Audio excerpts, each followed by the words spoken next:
Assalamu alaikum wa rahmatullahi wa barakatuh. This is Siraj Muhammad from Muslim Matters. This is our first of 3 pilot episodes for Muslim Matters Live. I hope you guys like this show. I hope we get good ratings, and inshallah we'll continue. Today, inshallah, our guest with us is Brother Nouman Ali Khan.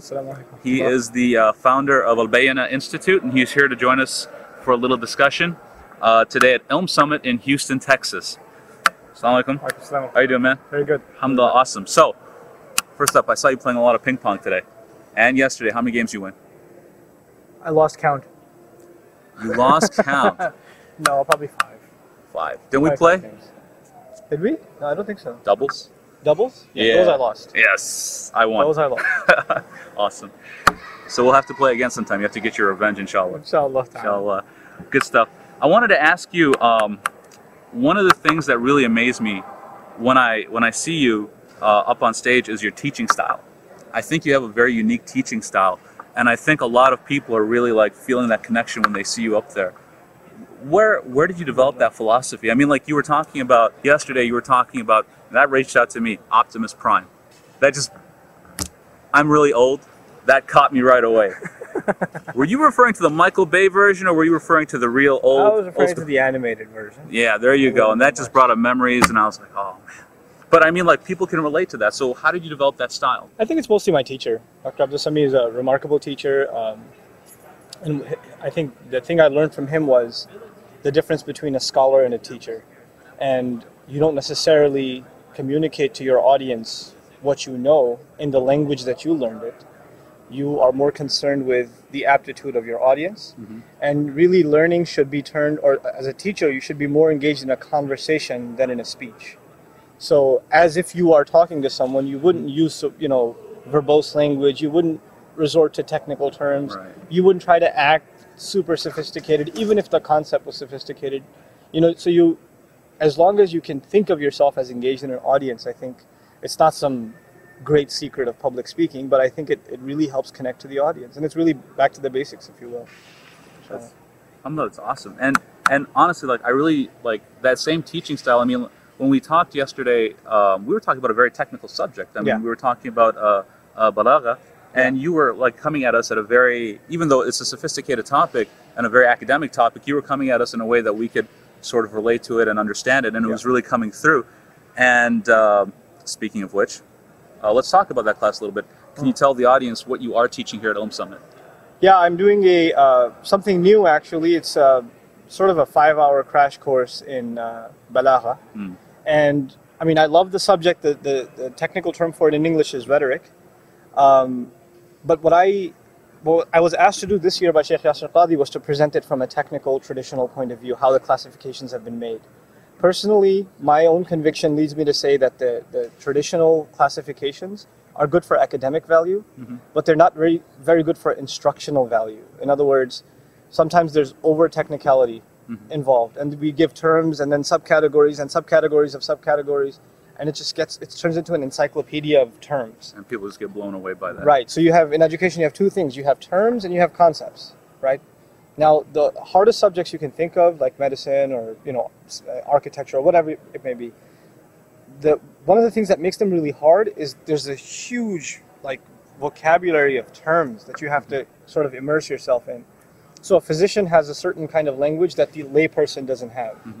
The concepts behind those terms may well be really simple, but it gets coated over with this really strong, thick layer of terminology, right?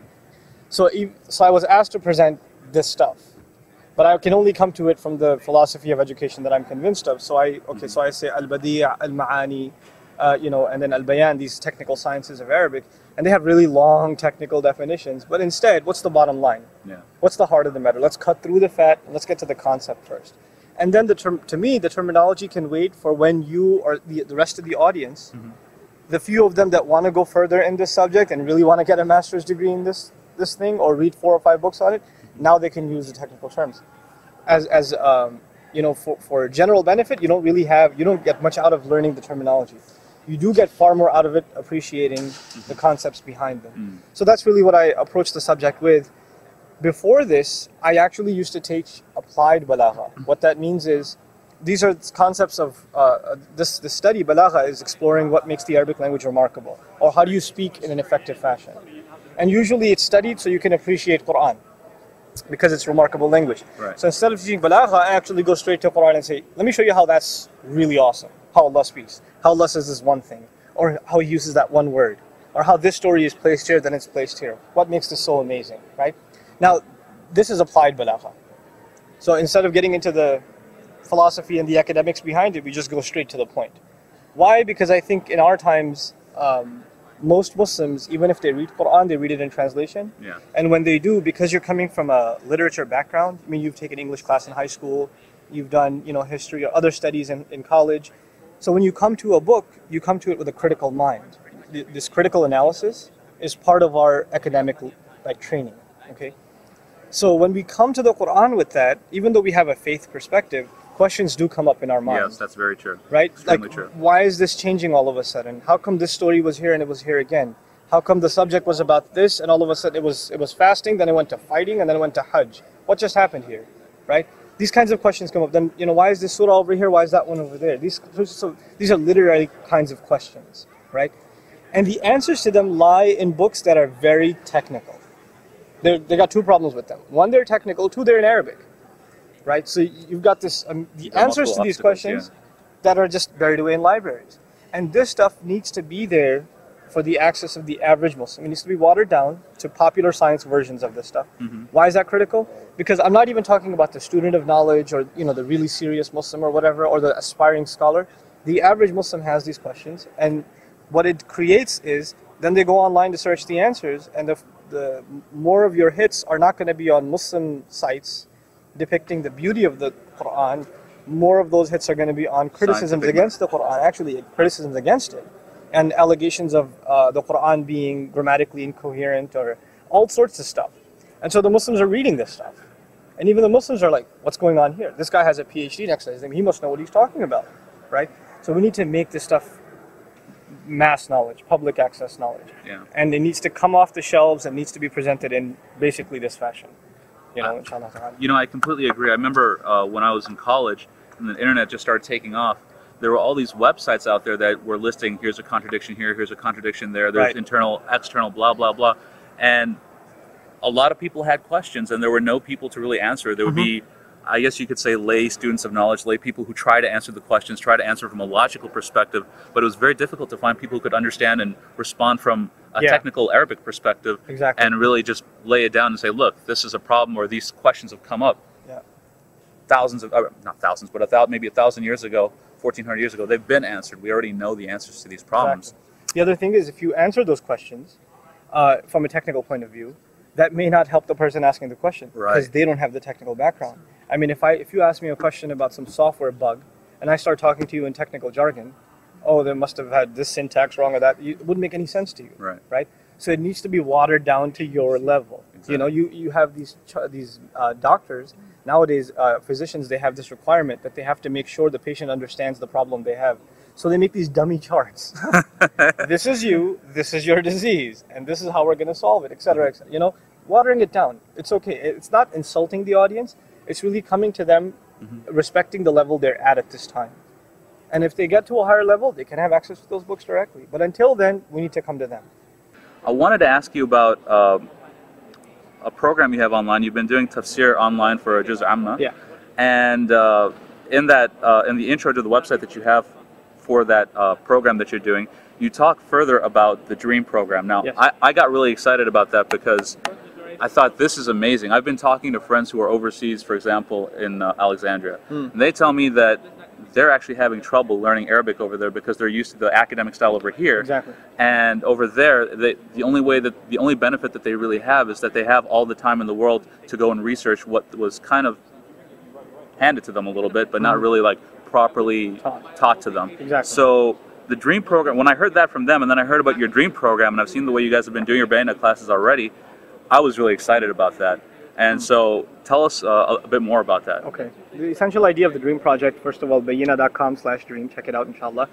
The essential idea behind it is, it's rooted in the concern I had for myself when I was in my journey to Arabic studies. And essentially my journey with the exception of my foundation, which was with a teacher, has been a self-study journey over the last 10 years. And I've gone through virtually every curriculum I could find. I mean, whether it came from Cambridge University, Georgetown, Medina, whatever I could find. I went through it, I plowed through it myself. And with the help of scholars here and there. But I figure if this is what I have to do, then how about I create a program that would produce students that I would be jealous of, that I wish I had done this. Now, most people, when they think about Arabic studies seriously, they don't think of the United States, they think of overseas, across the ocean, right? You don't think of it here. The problems that are associated with studying Arabic abroad, in and of itself, it's a noble idea. But first of all, we're not living in a simple world, right? So there are ramifications on your family and even on yourself for traveling to places in the world that, quite frankly, when you come back, you're going to get some sort of a welcome party at JFK, whether you like it or not. Very true. And that brings stress to your family, undue stress to your parents and to others. So, zealous youth go, but it's not exactly if you ask their parents, they're not comfortable with the idea. So first of all, the concern is family. The second concern is financial. The tickets to go there. Then you're spending about 2-3 weeks, if not a month and 2 months to get adjusted to the kind of food, to the the transportation system, the educational style of the teacher. Simply put, very simply put, the Eastern model of education, this is not just the Arab world, this is the Eastern world of education. The teacher is up here, the student is down here, and the teacher says, why don't you come up to me? Right? All the expectation is on who? On the student. On the student. Just do what I tell you. Now, the Western model of education is quite the opposite. You have the professor, the teacher, and here's the student, and the professor says, let me come down to you and try to pick you up. And if he doesn't do that, he gets bad ratings and he gets fired. Right? So the idea That's true, is yeah.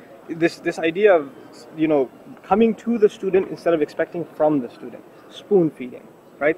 This is one of the philosophical differences between the models of education that we have, right? Students are used to this model, and also they're used to handouts, bullet points, specific milestones. I know this now, I will know this tomorrow, I will know this the next day. The exam is on this day, etc., etc. Clear-cut objectives and expectations. Exactly. Now, with language, you could say, I'm learning Arabic. It's a big general, like I'm learning to swim. Now, whether you're swimming in a kiddie pool or in a swimming pool or in the Atlantic, I'm learning to swim. It's too general to say I'm learning Arabic. There are so many facets of it. There's so many dimensions of it. They need to be quantified. They need to be qualified. What are the skill sets the student's actually looking for? So there's a difference between somebody who wants to learn Arabic to be a tourist, right, or to make small talk with their imam or something. And there's a difference between that guy and the guy who wants to maybe read Islamic books in Arabic. And even between that guy and someone who wants to analytically study the Quran word for word and grammatically analyze it and lexically analyze it, right? There's a difference between these people. Their objectives are different. So they're really engaged in different kinds of Arabic studies. Now, until you define Arabic as clearly marked separate objectives, you can't approach them that way. You can just say, I've been learning Arabic, right? And maybe you have a little bit of everything, but not a whole lot of one thing, right? So the idea of the program is take these focuses and to organize them as milestones. So in the beginning, it's grammar and syntax, and you master this stuff. And then you move on and you master reading Arabic texts and navigating them. And eventually you master communication in Arabic and be able to write and read and converse and research. Basically, you get immersed in the language. All of this here in the US, inshallah ta'ala, our vision, to be very basic about it, is we're hoping to literally buy a mansion, okay?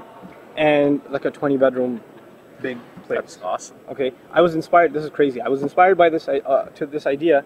I was at a friend's house who loves watching, what's that called? Mixed martial arts. Okay? So I'm sitting at his house and he's watching this stuff. Yeah. And these guys are beating each other to death, and then they go back to this mansion where they live together and train together or something. Yeah. But there's this one place that's I said, that is so cool. What if a bunch of guys live together for 10 months and they just studied Arabic? No ideological stuff, nothing denominational, if you will. They're just purely mastering the language. That's all they're doing, right? And they're doing it at, with a top-notch scholar.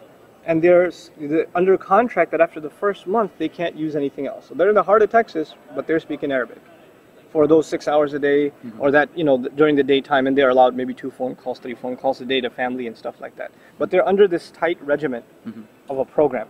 The idea behind which is, to be very crude, I want to make somebody who spent 2 years abroad to study Arabic, I want to make them look bad in 10 months.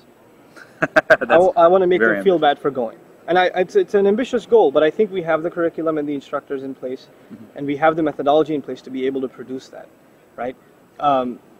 Now just imagine, you have 20 students a year that are coming to this thing from all over the country, and they're spending 10 months, and they're getting hit with an Arabic sledgehammer every single day. Now at the end of these 10 months, these people go back to their own communities, and not only are they learning here, they're actually getting teacher certified too. So they're getting trained in how to teach at least the first tier, the first quarter of what they learned, they can teach. Right? They're getting certified in that. So they can go back and enhance their Islamic school. They can go and enhance an Arabic study circle. They don't have to wait for me or some other teacher or some program to come and visit their community. They can make their own now. It becomes a homegrown solution. So you have masajid and halaqat. You have in communities, you have youth that have potential. Now community sees this kid has potential, but we don't want to ship him to overseas. Let's just send him to Bayyina and let him at least get the Arabic out of the way, and then he can do his Islamic studies in this place, this place, this place. Because what's the real object to Islamic studies? What's the big barrier? It's Arabic. It's Arabic, yeah. Right? You're listening to the speaker, you understand everything until he busts out the Arabic, until he quotes some quote, right? So if you get that out of the way, you've opened the door to Islamic studies generally, right? So that's essentially the idea. We're hoping to actually even open up over the years multiple campuses. So start with Dallas, move on, branch out to even North Carolina, and Michigan, these communities, because we have strong support in these communities. And even if one of these three, we're hoping that it's even a sisters only campus with a sister instructor. But in the meantime, the one I'm hoping to launch right now in Dallas, we're trying to raise awareness of it and raise funds for it on the Dream site. Yeah. But I don't feel comfortable raising funds, like fundraisers for a project. So I want to give back something in exchange. Yeah. So the SEER lectures that I study for 20 hours a week and put up as a public service, I was like, here's a service to the community, and you can help us out. You can download these. Whatever you want to do. You don't want to help, just make dua. If you want to help, you can help as much as you can. And inshallah ta'ala, we'll make this project a reality. Awesome. Awesome. And if people wanted to volunteer, how would they go about doing that? Let's say they had some ideas, they wanted to contact you, they wanted to say, hey, I'll help you guys get the word out. We need a lot of help. We need a lot of technical help. We need, the technology of our site needs to be overhauled, needs to be enhanced. So we need developers to come forward and maybe put some time in and help out. We need, if you're in a small town somewhere and you have one masjid or two masjids or something, and you have 200-300 people coming for Jummah, even less, and you want our programs to come to you, put a team of people together, maybe 2 people even. I don't need 10 people. 2 people that do the legwork with the local center. And then they contact our PR. You can email me at arabic@bayyina.com. You can email our PR department, pr@bayyina.com, and say, we want you guys to come to our community. We can start setting something up. So we can start branching out. Our methodology isn't state by state or city by city. It's really Islamic center by Islamic center. We want to go to the heart of the Muslim community, which is the masjid. And really, essentially, first and foremost, conduct our programs there, and then do larger programs that are together. So at the same time, we're doing this cream of the crop, 20 students a year thing. And at the same time, we want to do reach everybody out there, and get to them. And subhanAllah, it's been amazing that our programs are attended by 75-year-olds and 8-year-olds at the same time. SubhanAllah. So it's a gift from Allah. I have a very pressing question. You spoke yesterday about your specialty in uncle psychology. Is that something in the linguistics department you picked up? No, it's. Do you have a PhD, MD? What is this? It's traveling to literally dozens upon dozens upon dozens of masjids. And dealing with elders in the community. I see that there are wrongs on 2 sides.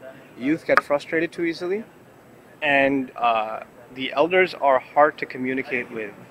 They can use some very sharp commentary to get their point across. They're not exactly subtle in how they approach youth sometimes. So there's this clash that occurs between young people at the masjid and the older folks. And most of the time young people start abandoning the masjid. And when you say, why don't you guys come to the masjid? I see you guys at Jummah, but I don't see you any these elders, man, I don't want to deal with them. They're this way or that way or the other way, right? And there's some legitimacy to that claim. There are, from what I've noticed also, people as they get older generally, one of the things that happens to you is you get more set in your ways. Yeah, you get set in your ways, and you can get annoyed easily, and you don't necessarily want to take the time out to understand everything the other is saying. You have an expectation, you want it met a certain way, right? And people get like that at their work, and they get like that at their home, and they bring that to the masjid too. They bring that to the community too. Now, for youth, it's really important that they understand that, and they use that to their advantage. What elders appreciate more than anything else is a young person who's not trying to dodge them or always trying to critique them or coming after them, but actually someone who's trying to befriend them, break the ice, hang out with them. Right? There's this. It's what's become is the elders have their own social circle. Like you could tell this after the salah is done. When the salah is done in every masjid, who's talking to who? The elders are talking to each other, right? Sometimes it's ethnic. The Arabs are talking to each other, the Indians are talking to each other, the Pakistanis to each other, and the youth to each other, right? We're cut off, right? What needs to happen is the youth need to come in and just say, "How are you? How's it going? You know, want to grab a donut or something? Let's, you know, just." Could I invite them to go weightlifting with me, or maybe you could go bowling with them? Would that be Probably a good idea. So you take into consideration their physical limitations and, you know, the arthritis that is about to kick in, or, you know, back problems or whatever. Take them to the ping pong table, maybe. You know, yeah, exactly. Ping pong, man, what'll break the ice with, especially with Arabs and Desis? Ping pong. This should be at every, like, international negotiations. Ambassadors should bring ping pong paddles with them. Breaks the ice, I tell you. I've seen it happen, and the best of a lot of frictions are taken away just on, you know, this sort of thing. So the youth like the ball court, and they want to play football outside or whatever, and the elders, they love ping pong. Now, what happens if you beat them? Will that ruin the relationship? Should you lose on purpose, or what? No, you keep playing until you lose, and you probably won't win anyway. All uncles are half Chinese. Okay. That's just how they are. Awesome. All right. Well, Jazakallah khair. I really appreciate it.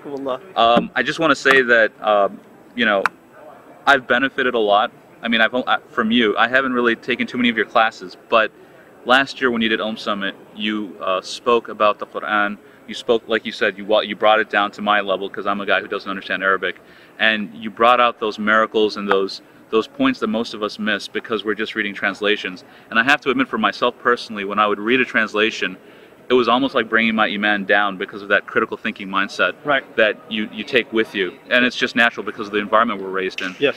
And you actually helped me touch that miracle when you explained it like that. And it was just really amazing for like me. And I can tell you for a lot of the other people who came to Summit last year, we really, that was like, for me, when people ask me what was my favorite class, I was like, Brother Nouman's class was my most favorite class because I was able to actually touch that miracle just briefly. I was able to touch it and understand it. So that was, you know, really great to me. And just generally speaking, you guys are doing an amazing job with Bayana. We took a meaningful prayer in Chicago. Oh, you did? Okay. And my khushu, like after that, after I understood all the words and the reason why those words were used, this was just 2 weeks ago. I took that class, I really benefited, and Brother Wissam, just a gem of a guy. I'm really loving his... We're very fortunate to have an awesome team of guys. You guys have... Wissam, you know, they're a real blessing to me. You guys are all very young and very, like, you're from here, and people just relate to you so well. I really appreciate the work you guys are doing. May Allah give you guys more success and make the dream a reality, inshallah. Jazakallah khair again for coming on. Assalamu alaikum wa rahmatullah. Jazakallah for the interview. What's the matters? What's the matters live?